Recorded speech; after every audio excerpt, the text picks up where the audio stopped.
सतगुरु कबीर बीजक साखी प्रकरण। साखी 108। सायर बुद्धि बनाए के बाएं विचक्षण जोर, सारी दुनिया जहड़ गई कोई न लागा ठोर। सतगुरु कबीर इस साखी के द्वारा मानव की बुद्धि की ओर इशारा करते हैं।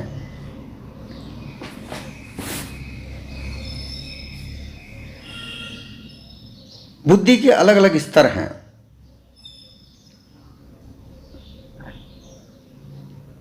जैसे 3 गुण हैं, रजोगुण, सत्वगुण, तमोगुण। ये बुद्धि उन्हीं के साथ लगकर और वैसा ही गुण प्राप्त करती है।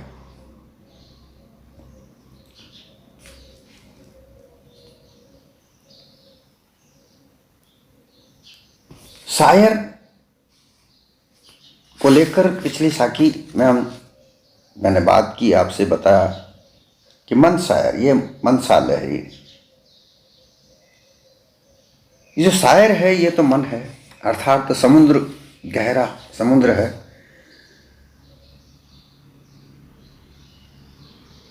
इस समुद्र में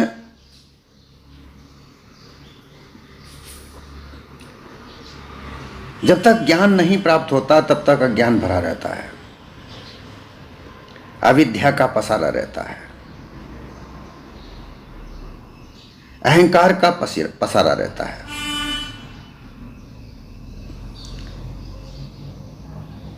और इसी के आधार पर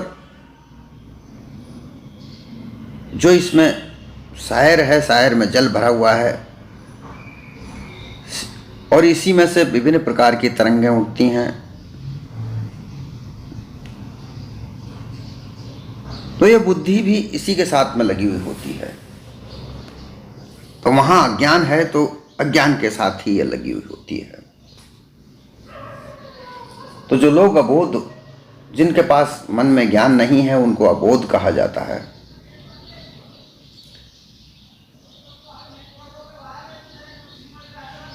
ज्ञान का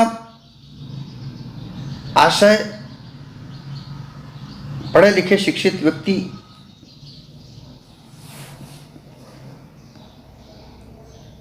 की बड़ी बड़ी डिग्रियों से नहीं है। यहां ये बात अच्छी तरह से जान लेनी चाहिए, जो शिक्षित लोग हैं, पढ़े लिखे लोग हैं, इंजीनियर हैं, डॉक्टर हैं, वकील हैं, न्यायाधीश हैं, व्यापारी हैं, खेती करने वाले लोग हैं, कर्मचारी हैं, मेहनतकश लोग हैं, अपने अपने स्तर पर वो सब पढ़े लिखे लोग हैं। अनपढ़ भी हैं। अनपढ़ उन्हें कहा जाता है जो पाठशाला में, कभी स्कूल में नहीं गए, जो किताबें नहीं पढ़ सकते, वो अनपढ़ कहे जाते हैं। पढ़ने लिखने से विभिन्न प्रकार की जानकारियां प्राप्त होती हैं और वह इंजीनियर, डॉक्टर बनते हैं। ज्ञान का अर्थ यह है मानव जीवन को कैसे चलाया जाए। मानव जीवन में कई प्रकार की परेशानियां, अड़चनें आती हैं, दिक्कतें आती हैं। उनको कैसे रोका जाए, कैसे निवारण किया जाए, सच्चा सीधा सरल मानव जीवन कैसे अपनाया जाए, ये तरीका आ जाए, इसे ज्ञान कहते हैं। और जब तक ये ज्ञान नहीं है, चाहे पढ़ा लिखा हो चाहे अनपढ़ हो,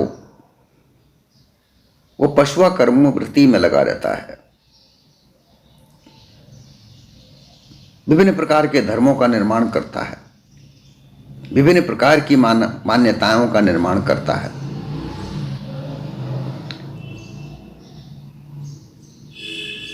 और ये सब निर्माण कार्य बुद्धि के आधार पर होते हैं। जब तक ज्ञान नहीं होता, सत्य ज्ञान, यथार्थ ज्ञान, ज्ञान में भी भयानक, रोचक और यथार्थ, ये 3 प्रकार से होता है। यथार्थ में जो ज्ञान प्राप्त होता है वो किसी भी प्रकार से खंडित नहीं होता। रोचकता में अच्छा लगने वाला, मन भावन, नाच गाकर समझाने ज्ञान बताने वाला ज्ञान होता है। भयानकता में भय बताया जाता है कि ऐसा नहीं करोगे ऐसा होगा। इसी प्रकार से ये बुद्धि भी अपने अपने इन ज्ञान के आधार पर भ्रमित होती है। जब तक सत्य यथार्थ ज्ञान प्राप्त नहीं होता तब तक ये भ्रमित रहती है।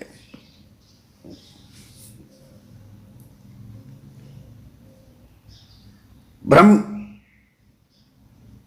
का विस्तार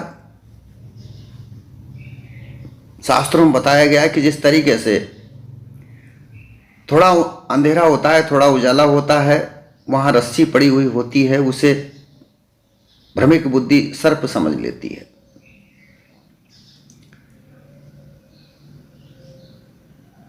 थोड़े कम गहरे पानी में जहां सीप पड़ी हुई होती है वहां उसे चांदी समझ लिया जाता है। गर्मी में जब गर्म लपटें धरती से टकराकर वापस ऊपर उठती हैं तो दूर जब देखा जाता है तो ऐसा लगता है जैसे पानी का समुद्र भरा हुआ हो, जिसे मृग मारीचिका कहते हैं। मृग उसे देखकर पानी समझता है, उसे पीने के लिए भागता है।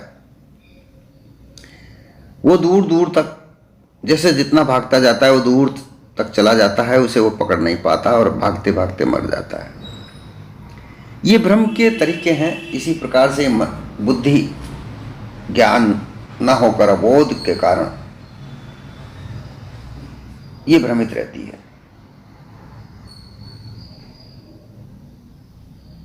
समुद्र में खारा जल होता है, खारे जल में के संबंध से बुद्धि भी खारी होती है, चंचल होती है, गहराई तक जाने लायक भी होती है, तरंगों वाली भी होती है।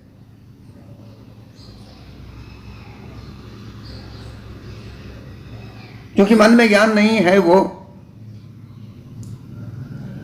बाहरी वस्तुओं को अपना मानकर, रोचक दृश्यों को देखकर, भोग पदार्थों को देखकर उनके भोग की वृत्तियां उसमें लगी हुई होती हैं।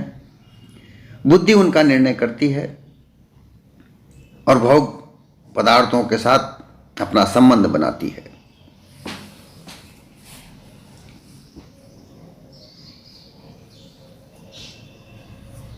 बुद्धि से ही बुद्धिमत्ता प्राप्त होती है। विद्वान कहलाए जाते हैं, बुद्धिवान कहलाए जाते हैं, विद्यावान कहलाए जाते हैं। ये सब बुद्धि के स्तर होते हैं। अपने अपने क्षेत्र में लोग विद्वान होते हैं, विद्यावान होते हैं।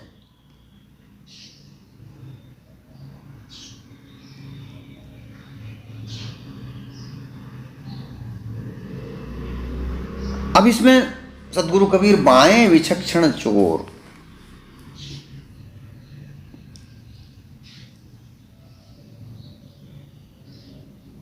रजोगुणी बुद्धि जो रजोगुण के साथ लगी हुई होती है, लोगों ने यह कह रखा है कि रजोगुण तो ब्रह्मा है जो सृष्टि रचने का कार्य करते हैं। हर व्यक्ति अपनी सृष्टि रचता है।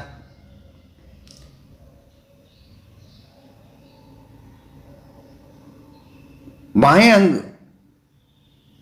अर्थात स्त्री अंग या बुद्धि बाएं अंग में रह करके, रजोगुण रह करके नए नए सृष्टि, नए नए विचार उत्पन्न करती है।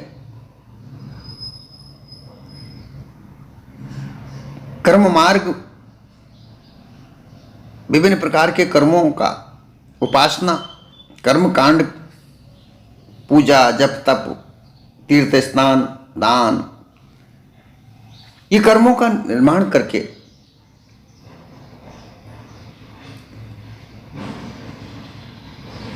और उस पर चलने के लिए लोगों को प्रेरित करती है।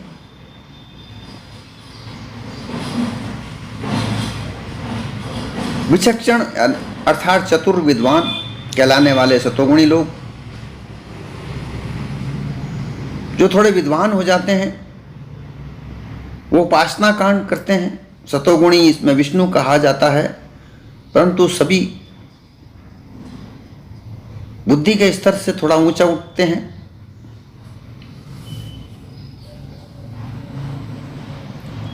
बुद्धि जब पृथ्वी तत्व के साथ लगती है, जहां अहंकार होता है, उसके साथ लगकर बुद्धि यह निर्णय लेती है, ये मेरा धन है, ये मेरा ग्रस्त है, ये मेरा मकान है, ये मेरे पुत्र पौत्र हैं, ये मेरा परिवार है, इसके लिए मुझे कुछ करना है, धन कमाना है, ऐश्वर्य प्राप्त करना है। फिर वही बुद्धि चतुर विचक्षण हो जाती है, सतोगुण हो जाती है, तो वही बुद्धि उपासना कांड में लगती है। यहाँ रजोगुण में काल के भय से वो ये सब कार्य करवाती है। सतोगुण में उपासना कार्य करती है, यहाँ संधि करती है, कोई ईश्वर है पालन करने वाला, उसको प्राप्त करने के लिए, उसकी कृपा प्राप्त करने के लिए विभिन्न प्रकार के उपासना, जाप इत्यादि करना।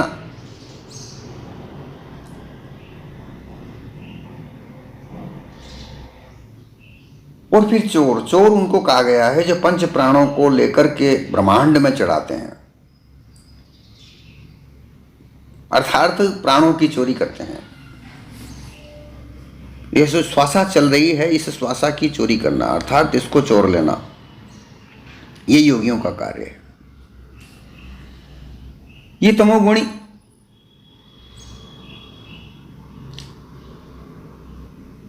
ब्रह्मज्ञानी, ये सब बुद्धि के स्तर हैं।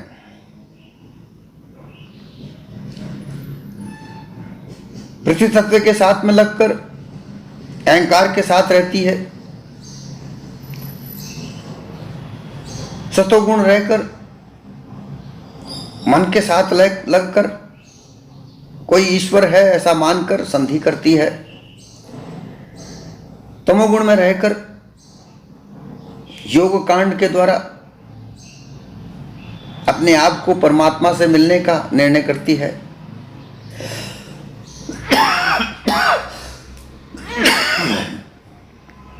ब्रह्म ज्ञान का विचार करती है। इन तीनों के आधार पर बुद्धि समुद्र से चार वेद, कर्म, भक्ति, योग मार्ग अनेक वाणी बना बना करके संसार में विस्तार पूर्वक प्रसार करके फैलाती है। ये सब बुद्धि का ही, मन और बुद्धि दोनों मिलकर के ही कार्य करते हैं। मन केवल जानकारी हासिल करता है, ज्ञान अर्जन करता है, उस ज्ञान को बुद्धि तक पहुंचाता है, बुद्धि उसका निर्णय करती है, विभिन्न प्रकार की मान्यताओं का निर्माण करती है, विभिन्न प्रकार के मत पंथ वाणियों का निर्माण करती है, और फिर त्रिगुणी माया अर्थात रजोगुणी, सत्वगुणी, तमोगुणी माया के आधार पर यह बुद्धि अपने आप को बाणी खानी के जाल में फंसाकर भ्रमित होकर धोखे में पड़े हुए रहते हैं। और उन्हीं के आधार पर यह मानव ठगा रहा है, जहड़ा रहा है, ठगा रहा है। सारी दुनिया जहड़ गई, जहड़े गई। इस प्रकार से ये जो बुद्धि है, इस बुद्धि को सत्य यथार्थ ज्ञान प्राप्त नहीं हो पा रहा, तब तक सारी दुनिया जहड़े गई, यथार्थ ठगा रही है, खानी बानी जाल के बंधन में बंधी हुई, आवागमन के चक्रव्यूह में पड़ी हुई है।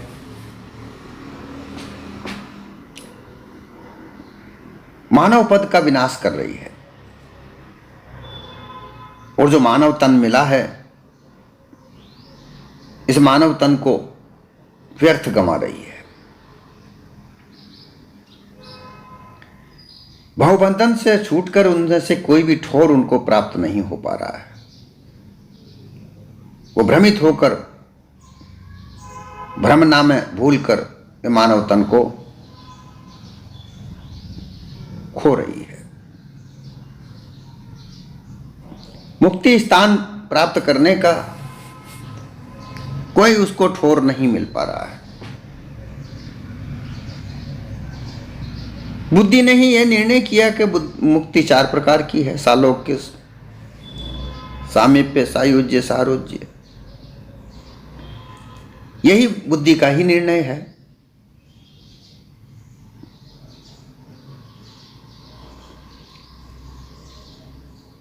इसी से यह बुद्धि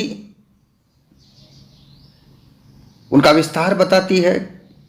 सालोक्य मुक्ति का अर्थ है कि जिस इष्ट देव की तुम पूजा करोगे, आराधना करोगे, उसका लोक प्राप्त हो जाना। सामीप्य, उस जिस इष्ट की आराधना प्रार्थना करते हो उसकी सामीप्यता प्राप्त कर लेना। सारूप्य, उस इष्ट देव जैसा स्वरूप प्राप्त कर लेना। और फिर सायुज्य, अर्थार्थ ब्रह्म स्वरूप हो जाना। ये सब बुद्धि के निर्माण है। इस बुद्धि के आधार पर ही लोग बड़े बड़े बुद्धिमान कहलाते हैं। विषय भोगी मनुष्य ने भी अपनी विषयासक्त बुद्धि का ही प्रसार किया है, क्योंकि ये संसार विषय भोग का संसार है।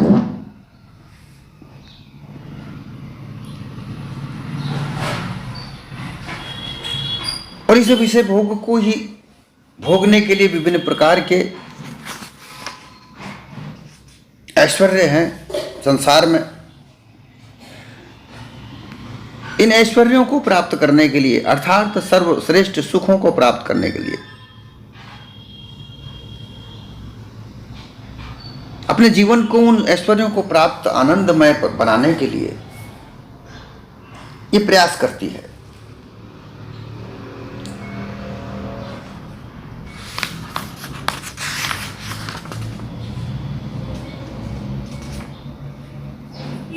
बुद्धि के आधार पर ही लोगों ने तरह तरह की मान्यता जो बनाई, शून्यवाद, विज्ञानवाद, क्षणिकवाद, तत्ववाद, भौतिकवाद इत्यादि निरूपित किया गया। ये सब जितने भी हैं, बुद्धि के बुद्धिमान कहलाने वाले पंडित, बड़े बड़े विचक्षण पंडितों ने शून्यवाद बनाया। शून्यवाद जहां कुछ भी नहीं है, शून्य हो जाना। जब शून्य हो जाना तो शून्य तो कुछ भी नहीं है, वहां कुछ है ही नहीं। वहां क्या प्राप्त करने का?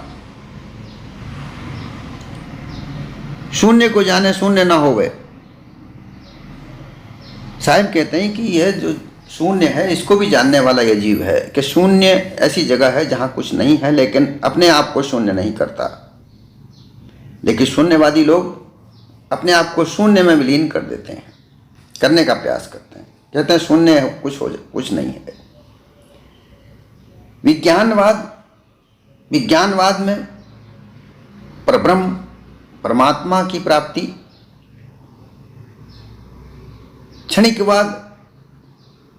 क्षणिकवाद में इस जीव के इस जीवन को, मानवता के तन को क्षणिकवाद कहा जाता है। वो कहते हैं कि ये क्षणिक विज्ञान है। विज्ञान तो परमात्मा परमेश्वर का है। तत्ववाद, तत्वमसी के आधार पर तत्पद, तोपद, असीपद, इनका विस्तार करके अपनी अपनी मान्यताओं का निर्माण करना। त्वपद जीव, तत्पद ईश्वर, असीपद ब्रह्म, ऐसे 3 पदों का निर्माण किया। उनकी एकता करने के लिए विभिन्न प्रकार की वाणियों की रचना की। फिर भौतिकवाद में भोग पदार्थों का भोगना, जो भी संसार में दिख रहा है उस सब का भोगना, ऐश्वर्य प्राप्त करना, ये सब मान्यताएं इस बुद्धि की ही है।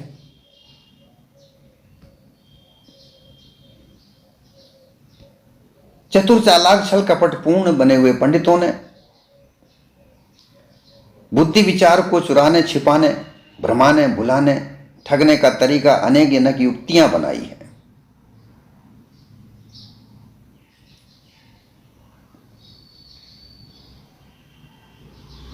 विद्या, नाटक, चाटक, जादूगरी, इंद्रजाल, बाजीगरी, तमाशा, सामुद्रिक, ज्योतिष, जारण, मारण, उच्चाटन, वशीकरण, आकर्षण, स्तंभन और मोहन इत्यादि कुविद्याओं का भी उन्होंने निर्माण किया।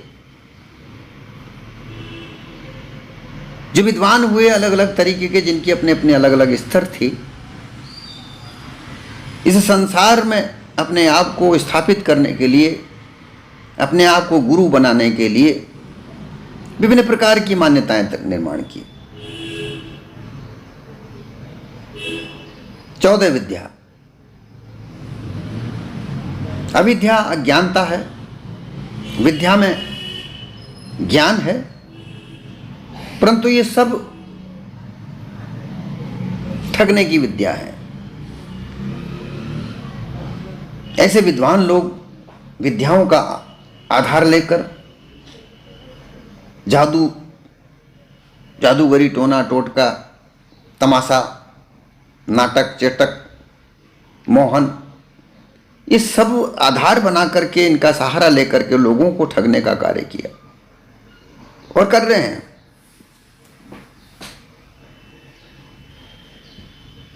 जो लोग चमत्कार कर दे, बता दे, उनका लोगों का बोलबाला हो जाता है। लोग उनको पूजने लगते हैं, मानने लगते हैं।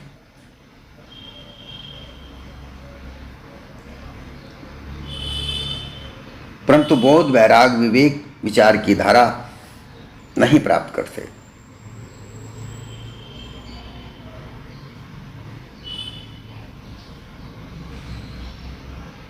सारी बुद्धि का जो खारी बुद्धि है, समुद्र के पानी की तरह जो मन के साथ जो मिली हुई बुद्धि, उसका खारापन है।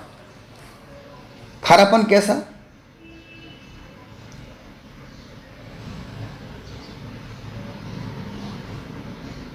विषय वासनाओं में लगे रहना,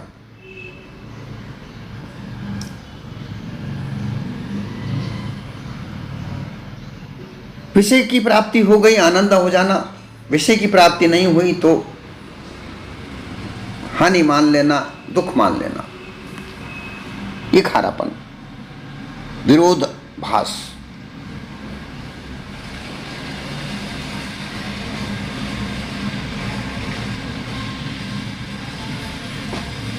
परंतु जब तक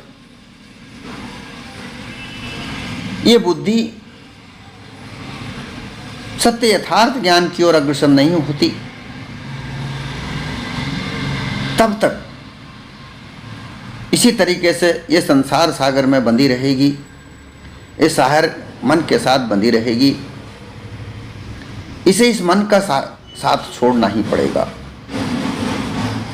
फिर ये चित्त से मिलेगी, चिदाभास जहाँ होता है वहां से भी उसे अलग होना पड़ेगा। परंतु मन में जो मन शायर है, इस शायर में गहरा जल है, लहरें हैं, इनसे तो हटना ही पड़ेगा। जब तक ये इनसे नहीं हटती तब तक ये इसके जाल में फंसी रहेगी।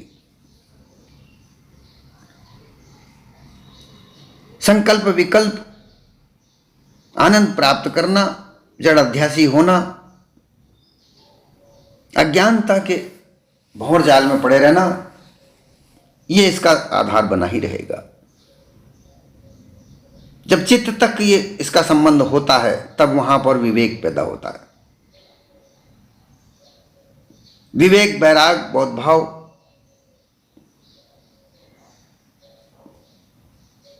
जब तक प्राप्त नहीं होता तब तक सत्य यथार्थ ज्ञान नहीं प्राप्त हो सकता। अबोध जब तक ही कहलाता है जब तक मन के अधीन रहकर, मन के दायरे में रहकर यह बुद्धि अपना कार्य निर्णय करती है।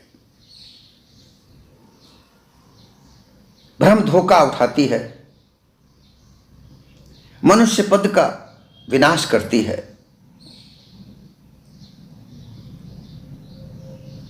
और इसी कारण से वह हंस पद का ठोर ठिकाना नहीं प्राप्त कर सकती।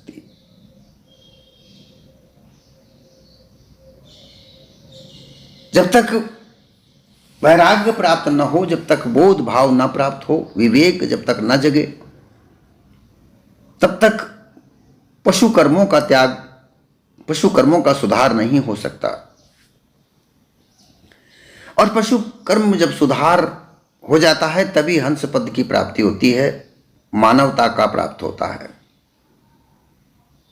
जब तक मानव सद्गुणों को धारण नहीं किया जा सकता, यह बुद्धि जब तक मानव सद्गुणों को धारण नहीं करती तब तक ये पशु कर्मों में लगी रहती है, धोखा, छल, कपट, पाखंड के साथ लगी रहती है। ये विभिन्न प्रकार के संग करती है, भटकती रहती है, खानी बानी के चक्रव्यूह में पड़कर चंचलता की चपेट में लगी रहती है। सदगुरु कबीर कहते हैं, सत्य यथार्थ ज्ञान प्राप्त करके, उसका बोध प्राप्त करके, मानव सद्गुणों को धारण करके यह बुद्धि जिस दिन स्थिर हो जाती है वही उसका पुनर्जन्म है, वही हंस पद की प्राप्ति है। और जब हंस पद की प्राप्ति हो जाती है तो पारक पद प्राप्त होने में कोई रुकावट नहीं है। यह प्रयास इस मानव देह में आकर इस मानव को करना चाहिए, क्योंकि यह चेतन स्वरूप जीव यही अंतःकरण का निर्माण करता है और इस अंतःकरण में ही मन, बुद्धि, चित्त, अहंकार है। इनका संचालन इस जीव की ही सत्ता से होता है।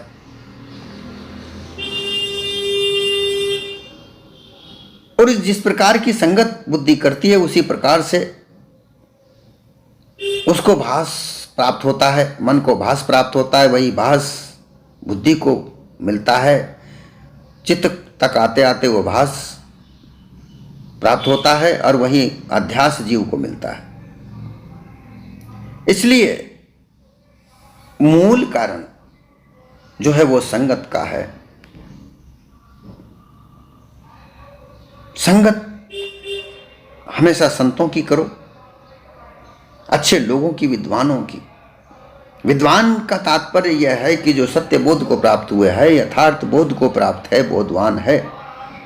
ऐसे लोगों का संगति करने से सत्य यथार्थ ज्ञान प्राप्त होता है।